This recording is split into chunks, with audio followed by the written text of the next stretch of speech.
नमस्कार, दिन भर की बड़ी खबरों में आपका स्वागत है। मैं हूं सृष्टि। बुलेटिन में आज बात होगी सरकार के राहत पैकेज की, बात करेंगे राहुल गांधी के सरकार पर कटाक्ष की, जानेंगे नीतीश को कैसे धोखा देगी बीजेपी, साथ ही बात होगी बंगाल टीएमसी में बगावत की और बुलेटिन के आखिर में बात गुर्जर आरक्षण की। लेकिन तमाम बड़ी खबरों से पहले एक नजर सुर्खियों पर। प्रधानमंत्री नरेंद्र मोदी ने की भारत आसियान के वर्चुअल सम्मेलन की सह अध्यक्षता। कहा, भारत और आसियान के बीच हर प्रकार की कनेक्टिविटी बढ़ाना हमारी प्राथमिकता। हरियाणा सरकार ने 20 गुना बढ़ाई मेडिकल कॉलेजों में एमबीबीएस की फीस। 50,000 रुपए की बजाय 10 लाख रुपए प्रतिवर्ष देनी होगी फीस। इंडियन मेडिकल एसोसिएशन ने की हरियाणा सरकार के फैसले की निंदा। विधानसभा चुनाव जीतने के बाद पहली बार पार्टी ऑफिस पहुंचे नीतीश कुमार। नवनिर्वाचित पार्टी विधायकों से की मुलाकात। दीपावली के बाद सीएम पद की शपथ ले सकते हैं नीतीश कुमार।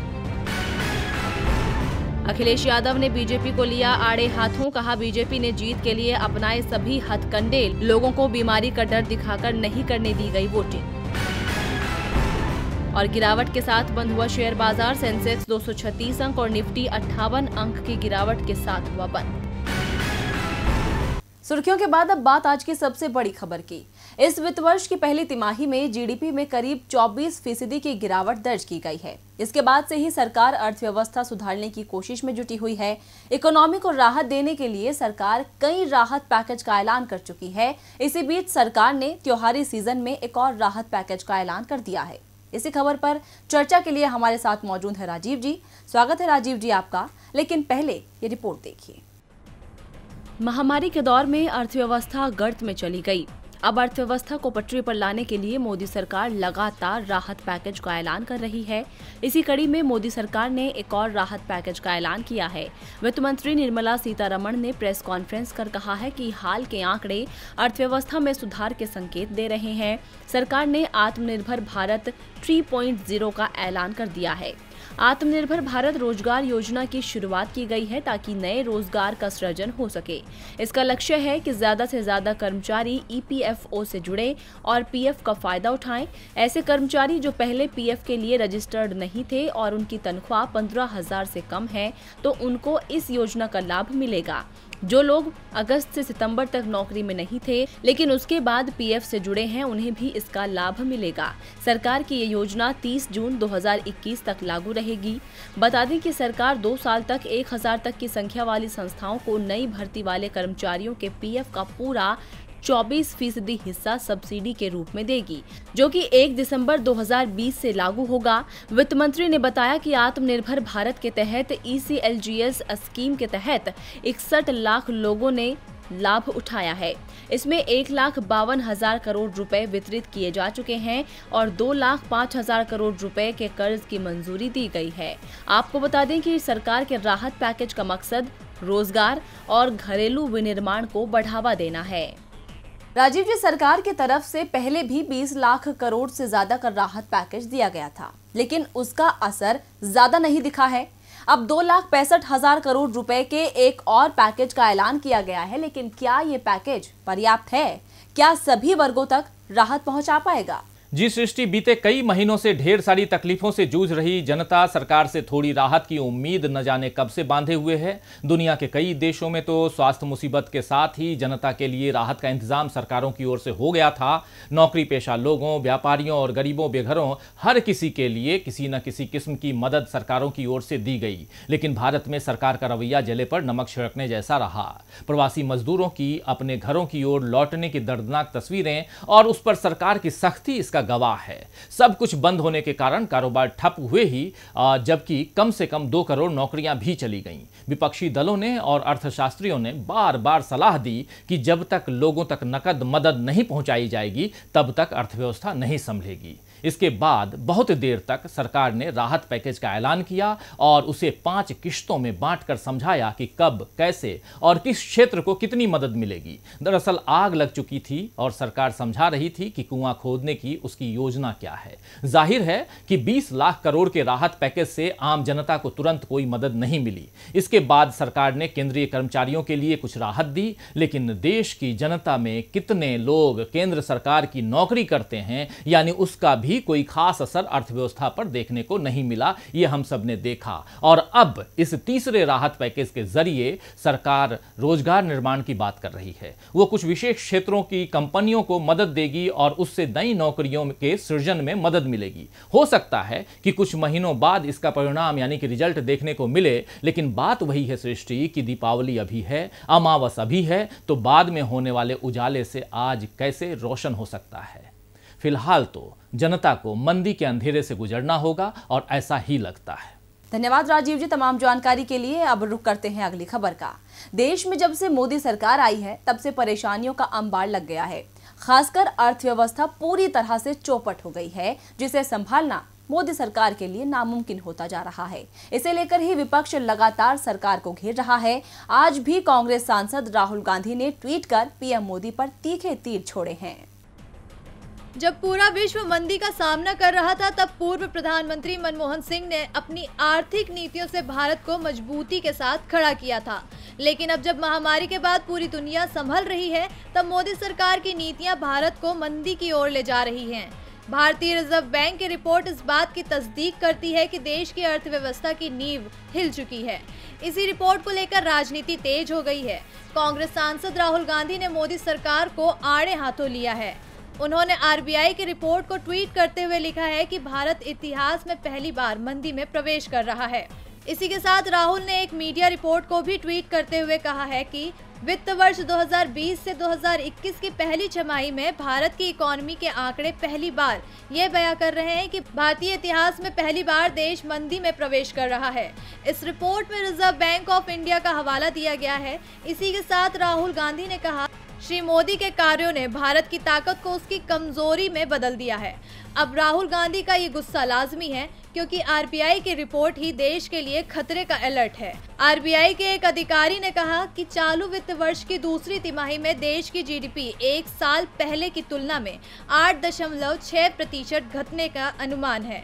इस तरह से लगातार 2 तिमाहियों में जीडीपी घटने के साथ देश पहली बार मंदी में घिरा है। आरबीआई के अनुसंधानकर्ता पंकज कुमार के जरिए तैयार की गई अध्ययन रिपोर्ट में कहा गया कि भारत तकनीकी रूप से 2020 से 2021 की पहली छमाही में अपने इतिहास में पहली बार आर्थिक मंदी में चला गया है।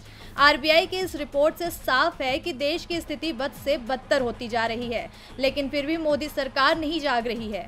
अब सरकार के रवैये पर विपक्ष तो आक्रामक होगा ही, लेकिन सवाल उठता है कि मोदी सरकार की नाकाम नीतियों का हर्जाना जनता कब तक भुगतेगी। अर्थव्यवस्था संभालने के मामले में तो एनडीए सरकार फेल साबित हो रही है, लेकिन बिहार में सत्ता संभालने के लिए एनडीए की तरफ से तैयारी पूरी कर ली गई है। इसी के साथ विधानसभा चुनाव के नतीजों के बाद ज्यादातर दल कांग्रेस को अपने निशाने पर ले रहे हैं।